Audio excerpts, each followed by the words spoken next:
Hello everyone, thank you for listening to my persuasive speech. Today I will be discussing the benefits of organic farming and the transition process from conventional farming to organic. There's a lot of information about fossil fuels and how they affect the environment. Did you ever think that those greenhouse gases were coming from cows? Simple reduction in what we eat can reduce greenhouse gases and save not only our planet, but just maybe our lives.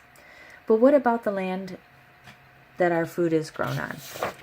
The fertilizers and pesticides account for greenhouse gases and their effect on the environment and our health. For those of you in the audience today who may be considering organic farming over conventional, I hope that I can persuade you that the time and effort will be worth it. Ask not what your planet can do for you, but for what you can do for your planet. Where do you start? How long is the process? Where will the money come from? These are all questions that farmers across America are asking themselves. The Organic Farming Research Foundation, or OFRF, is a good place to start. OFRF is a nonprofit organization founded in 1990 with the goal of advancing organic agriculture through scientific research. As a leading champion of organic farming across the U.S., OFRF works to foster the improvement and widespread adoption of organic farming systems by cultivating organic research, education, and federal policies that bring more farmers and acreage into organic production. Through these efforts, OFRF is creating a more resilient and sustainable culture system that values healthy environments and healthy people. So what about the land?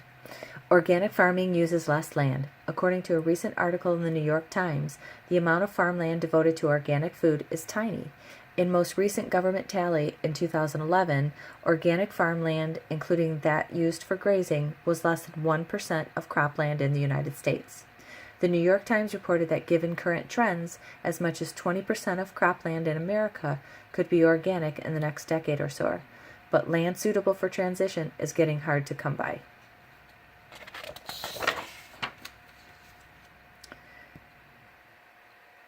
Consumer demand for organic products is accelerating the conversion process. Sales of organic products grew 11% last year to $43.3 billion, or roughly 4 times the growth of sales in food products overall, according to the Organic Trade Association. For the average consumer of organic products, price is not a factor in their decision to go organic. How their products are grown and what type of chemicals or poisons were used in the creation of their food. Organic products prices are 47% higher than non-organic. So how do you know what products to grow? The Organic Farming Research Foundation assists farmers with grants and extensive research on topics, crops, and specific regions for organic farming. For example, if a conventional farmer is considering converting their land to organic farming practices, they can contact or go online for information on certain crops. Broccoli, for example, according to the OFRF website, has a current grant for research in North Carolina. Farmers who applied for that grant are paid $14,734 in grant funds to grow and provide resources for OFRF for research into how different broccoli variations thrive on the organic farm. Federal regulations for organic farming. The price difference reflects higher costs for production.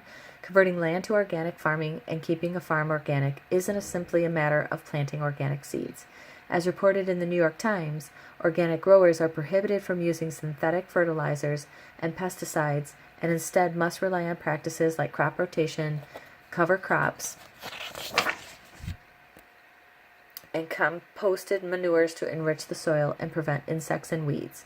Federal organic regulations prefer to use a use of organic seeds, which are hard to come by, and absolutely prohibit the use of genetically engineered seeds, microbes, or sewage sludge. And forever after, organic growers must file a management plan with their certification agency and keep meticulous records to maintain certification once it has been won.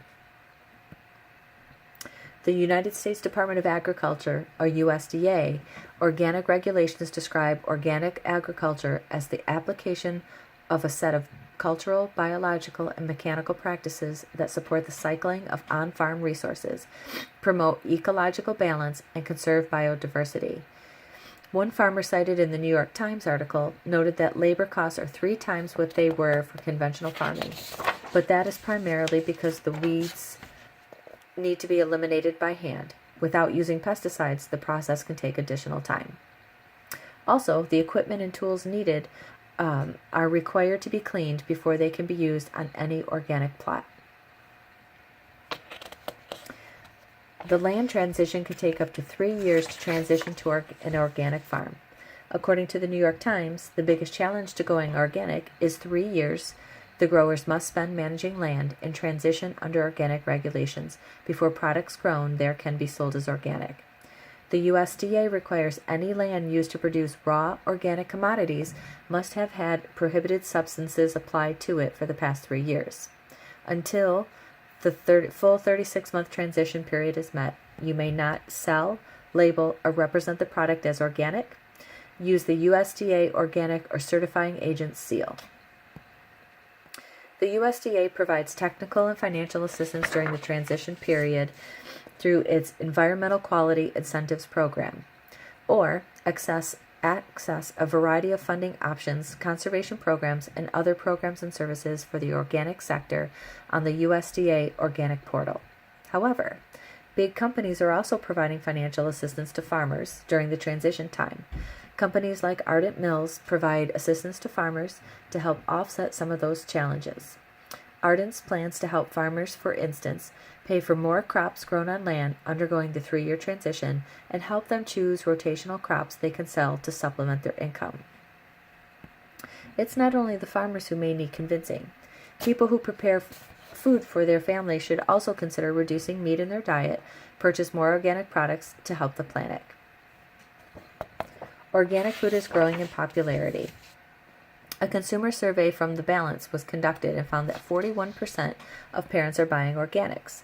The same survey showed that adults, once organic consumers convert, they rarely go back to buying conventional.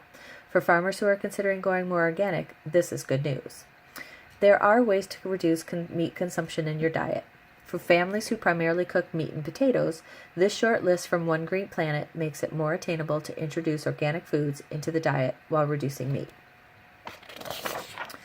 1. Eliminate all processed meats. 2. Cut serving size of meat in half. 3. Eliminate all red meat. 4. Build meal around vegetables and not meat. And 5. Observe Meatless Monday. Once you reduce meat from your diet, you begin to eliminate some health risks associated with eating meat. WebMD reported studies regarding the 2 most common health risks. 1. Heart disease is linked to a meat-based diet. Some red meats are high in saturated fats, which raises blood cholesterol. High levels of LDL cholesterol increase the risk of heart disease. And 2. Cancer-related risks go up as well, mostly from eating red meat. Many researchers say it does raise the risk, especially for colorectal cancer. It may seem like a large task, one that may seem out of reach. However, a little bit goes a long way.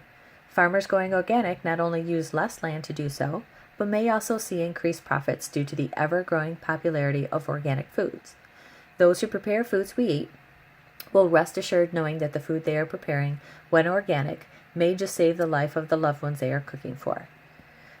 Though there is a commitment of time and energy, I hope you will agree that transitioning to organic farming from conventional farming is a decision that reduces greenhouse gases from the environment and is better for the health of everyone on the planet. Thank you very much. Have a good night.